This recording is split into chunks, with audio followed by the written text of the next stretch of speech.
आप सभी को जय श्री कृष्ण, हरिओम, हर हर महादेव। आज से हम लोग भगवत गीता की द्वितीय अध्याय का आरंभ करेंगे।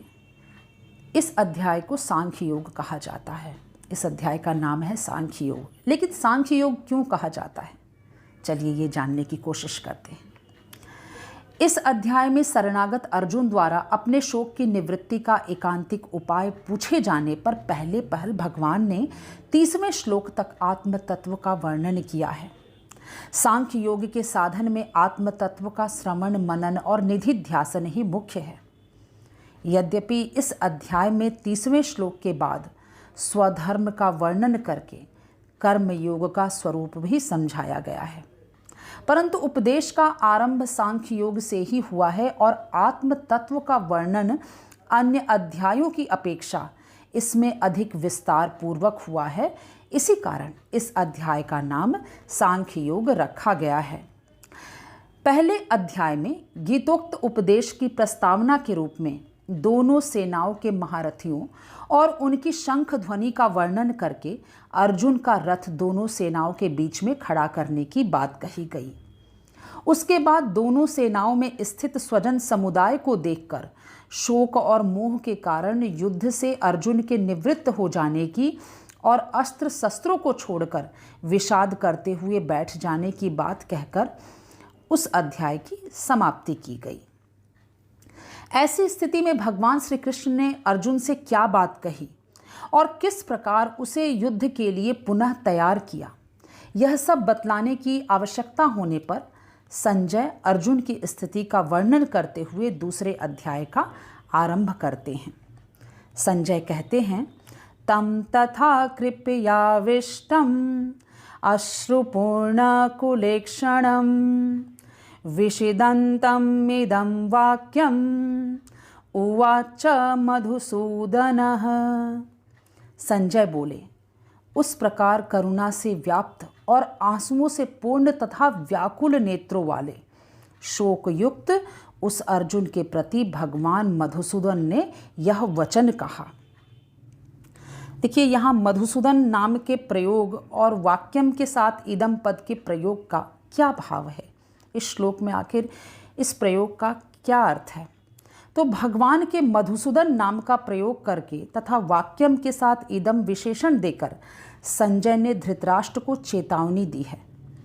अभिप्राय यह है कि भगवान श्री कृष्ण ने पहले देवताओं पर अत्याचार करने वाले मधु नामक दैत्य को मारा था, इस कारण इनका नाम मधुसूदन पड़ा। वे ही भगवान युद्ध से मुंह मोड़े हुए अर्जुन को ऐसे वचनों द्वारा युद्ध के लिए उत्साहित कर रहे हैं। ऐसी अवस्था में आपके पुत्रों की जीत भला कैसे होगी, क्योंकि आपके पुत्र भी अत्याचारी हैं और अत्याचारियों का विनाश करना भगवान का काम है। अतएव अपने पुत्रों को समझाकर अब भी आप संधि कर लें तो इनका संहार रुक जाएगा।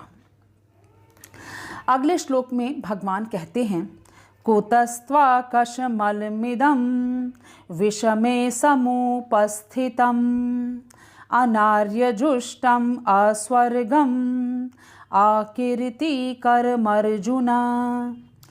श्री भगवान बोले, हे अर्जुन, तुझे इस असमय में यह मोह किस हेतु प्राप्त हुआ, क्योंकि ना तो यह श्रेष्ठ पुरुषों द्वारा आचरित है, न स्वर्ग को देने वाला है और न कीर्ति को ही करने वाला है। भगवान ने यहाँ पे अनार्यजुष्ट, अस्वर्गम, अकीर्तिकर, मोह, यहाँ ये शब्दों का प्रयोग करने का क्या भाव है भगवान का। तो इससे भगवान ने यह भाव दिखलाया है, यहाँ पे आश्चर्य को सहेतुक बतलाया है। अभिप्राय यह है कि तुम जिस भाव से व्याप्त हो रहे हो, यह भाव न तो श्रेष्ठ पुरुषों द्वारा सेवित है, न स्वर्ग देने वाला है, न कीर्ति को ही फैलाने वाला है। इससे न तो मोक्ष की सिद्धि हो सकती है, न धर्म तथा अर्थ और भोग की ही। ऐसी अवस्था में बुद्धिमान होते हुए भी तुमने इस मोह को, इस कातर भाव को कैसे स्वीकार कर लिया। अगले श्लोक में भगवान कहते हैं, क्लैव्यम मा समगमः पार्थ नैतत्त्वयुपपद्यते क्षुद्रम हृदय दौर्बल्यम त्यक्तो वोतिष्ठ परंतप। इसीलिए हे अर्जुन, नपुंसकता को मत प्राप्त हो, तुझमें यह उचित नहीं जान पड़ती। हे परंतप, हृदय की तुच्छ दुर्बलता को त्याग कर युद्ध के लिए खड़ा हो जा। यहाँ पार्थ संबोधन के सहित नपुंसकता को मत प्राप्त हो और तुझमें यह उचित नहीं जान पड़ती, इन दोनों वाक्यों का आखिर यहाँ भाव क्या है? तो कुंती का दूसरा नाम पृथा था। कुंती वीर माता थी।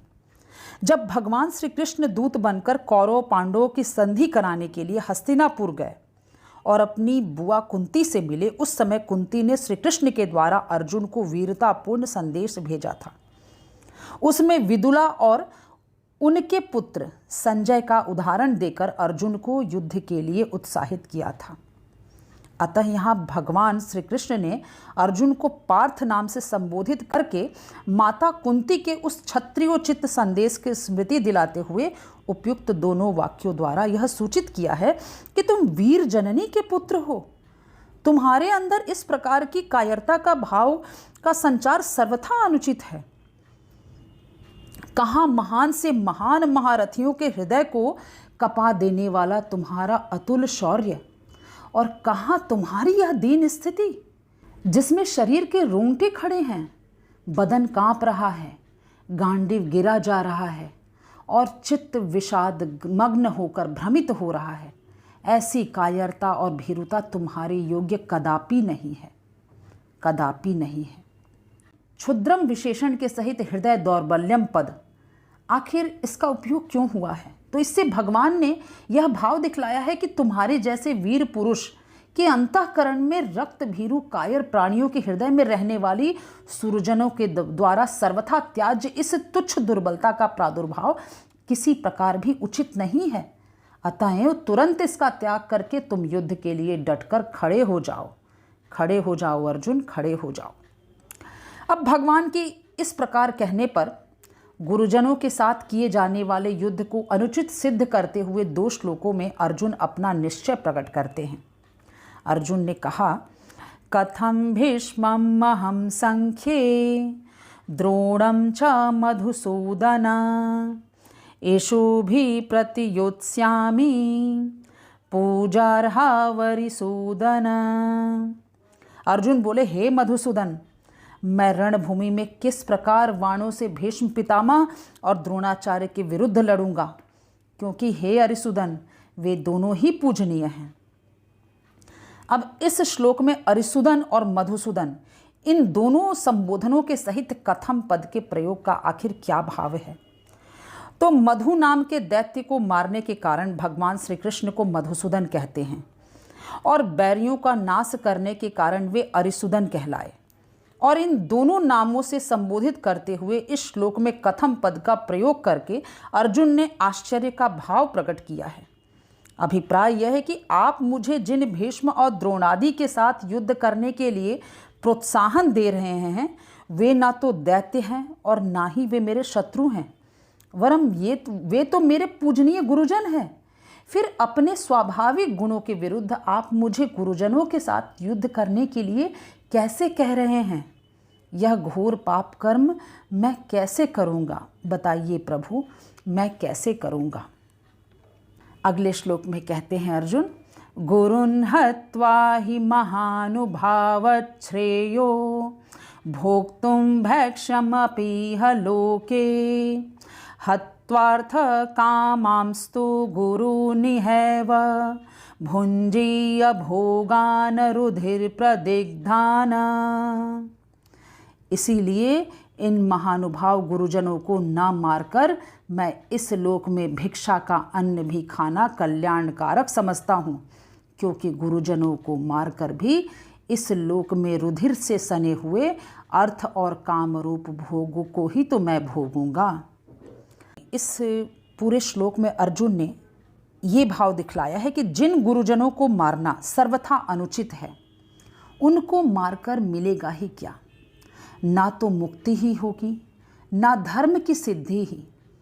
केवल इसी लोक में अर्थ और काम रूप तुच्छ भोग ही तो मिलेगा, जिनका मूल्य इन गुरुजनों के जीवन के सामने कुछ भी नहीं है। और वे भी गुरुजनों की हत्या के फलस्वरूप होने के कारण उनके रक्त से सने हुए होंगे ये सभी धन और भोग। अतएव ऐसे भोगों को प्राप्त करने के लिए गुरुजनों का वध करना कदापि उचित नहीं है वासुदेव, कदापि उचित नहीं है। तो आज यही विश्राम देते हैं। अगली वीडियो में और 3-4 श्लोकों का विश्लेषण करूंगी। तो जय श्री कृष्ण, हरि ओम, हर हर महादेव, हर हर महादेव, हर हर महादेव।